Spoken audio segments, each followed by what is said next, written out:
Pokoknya ada yang nyerang Jokowi, Gibran, gue sikat semua. Sikat gue coba. Hah? Coba sikat gue. Gak ada yang nyerang Jokowi dan Gibran. Mereka sendiri yang minta diserang. Urusan ijazah. Kalau emang asli tinggal tunjukin aja ke muka Roy Suryo. Kelar urusan.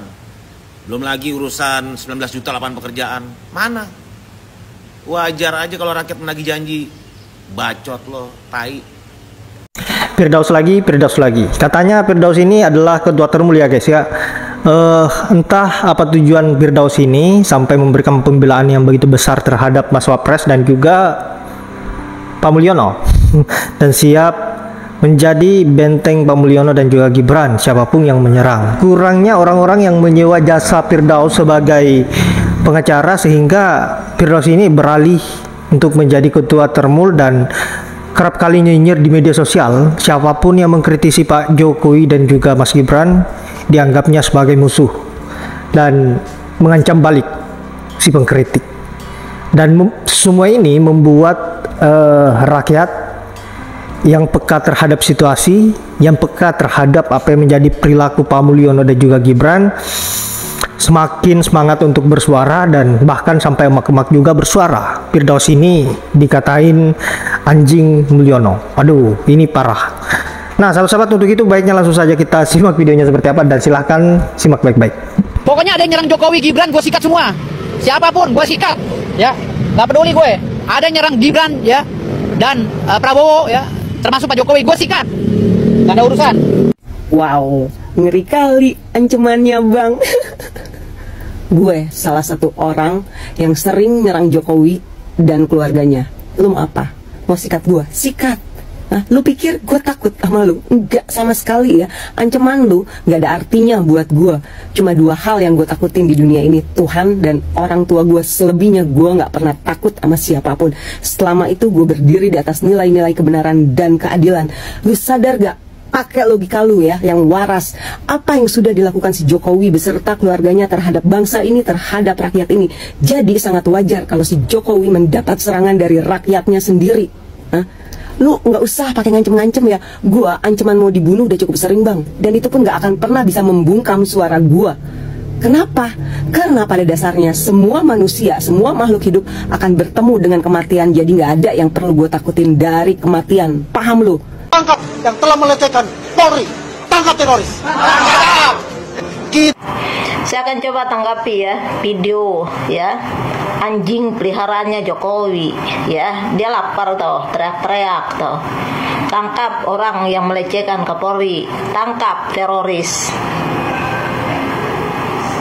Kamu menyebut teroris, kalimat teroris ya. Otak bapak kamu sendiri PKI loh ya. Otak bapak kamu sendiri PKI. Jangan teriak-teriak teroris di sini ya.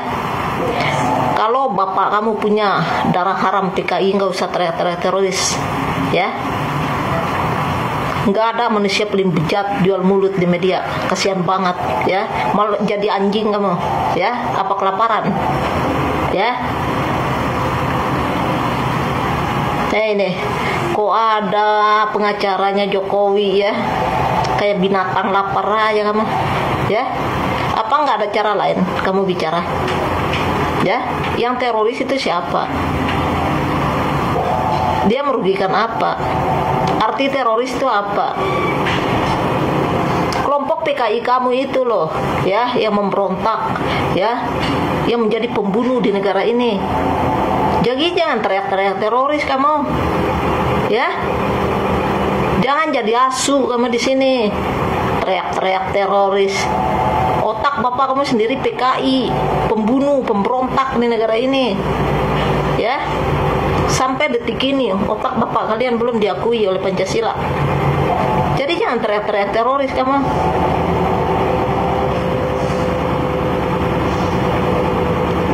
Kalau kamu ingin membuktikan ijazahnya Jokowi, ya buktiin. Punya kemampuan apa enggak otak kamu? Katanya pengacara. Makanya bedain tuh isi otak sama isi pantat kamu. Ya, percuma kan kamu jadi pengacara. Percuma kamu pakai dasi 7 meter hanya jadi pengikat leher anjing di jalan. Ya. Jadi itu aja. Mau jadi asuh jangan di sini tempatnya. Ya, teroris otak bapak kamu yang PKI. Ya. Otak bapak kamu yang berontak di negara ini menjadi pembunuh. Ya. Bos sial kan?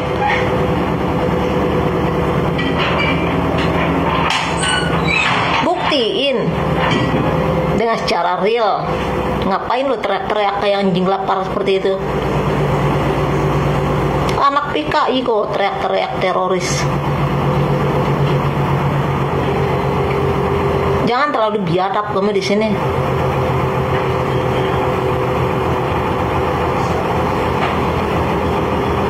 Dari bapaknya biadab sampai anaknya. Dulu anaknya, bapaknya memberontak. Sekarang anaknya merusak hukum dari dalam. Hah? Bangsat nggak kelakuan kalian? Pakai nih otak pengacara ya. Kalau ingin membuktikan tentang jasanya Jokowi, ya kamu buktiin. Pakai otak kamu. Jangan pakai mulut asu kamu menggonggong di situ. Ya, karena nggak ada gunanya. Jangan bawa-bawa kalimat teroris loh. Ya. Karena Ibu Pertiwi tidak melahirkan teroris di negara ini. Nggak ada teroris di negara ini.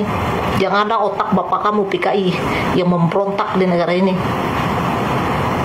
Bukan karena kamu sembunyi di balik keteknya Prabowo, lantas kamu teriak-teriak semena-mena kamu di sini.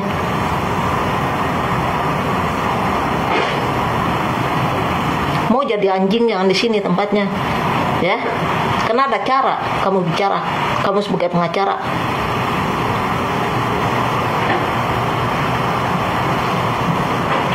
Isi mulutnya dari tadi malam teroris otak bapak kamu PKI ya memberontak di negara ini ya. Kok ada orang harap jada banget kamu mulutnya.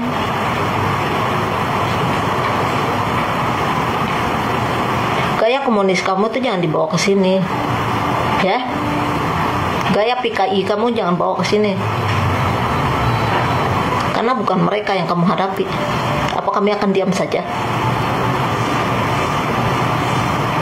Ini bahasa-bahasa PKI ya yang menyudutkan ya Islam.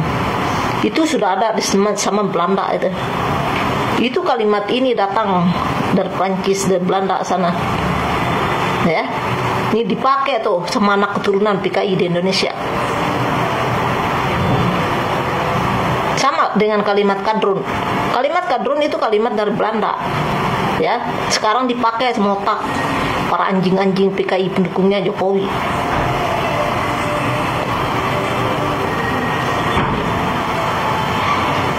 Ada kok anak turunan PKI ya mengatakan teroris.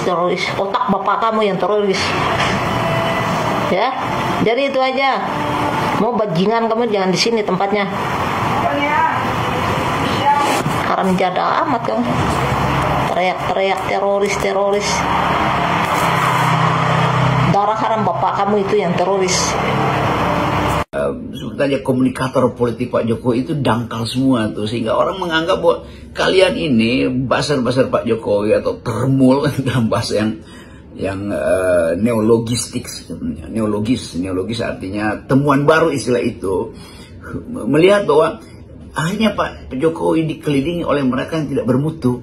Jadi dengan menggaji buzzer ini udah terlihat bahwa Presiden Jokowi kelihatannya kewalahan itu. Jadi saya kira tindakan paling bagus adalah detoksifikasi dulu Pak Jokowi, detox dulu di buzzer-buzzer yang justru menjerumuskan Anda karena ketidakmampuan berkomunikasi, kedangkalan analisis, semua itu yang sebetulnya membuat Pak Jokowi akhirnya tenggelam bersama-sama dengan kedangkalan dan kedunguan para buzzer beliau tuh. Sayang sekali kalau komunitas yang dipelihara Pak Jokowi itu datang dari komunitas yang kurang berpikir. Jadi sebetulnya kita melihat bagaimana politik Indonesia itu diajukan di dalam tema-tema yang sifatnya analitis, sifatnya intelektual, sifatnya akademis. Itu juga yang akan memperlihatkan mutu dari Presiden Jokowi. Tapi mungkin itu udah setali dua uang, setali tiga uang kalau istilah peribahasa lama. Artinya sama antara yang menyewa yang disewa itu mentalnya sama, atau kulturnya sama, atau wataknya sama, atau kapasitas berpikirnya sama. Jadi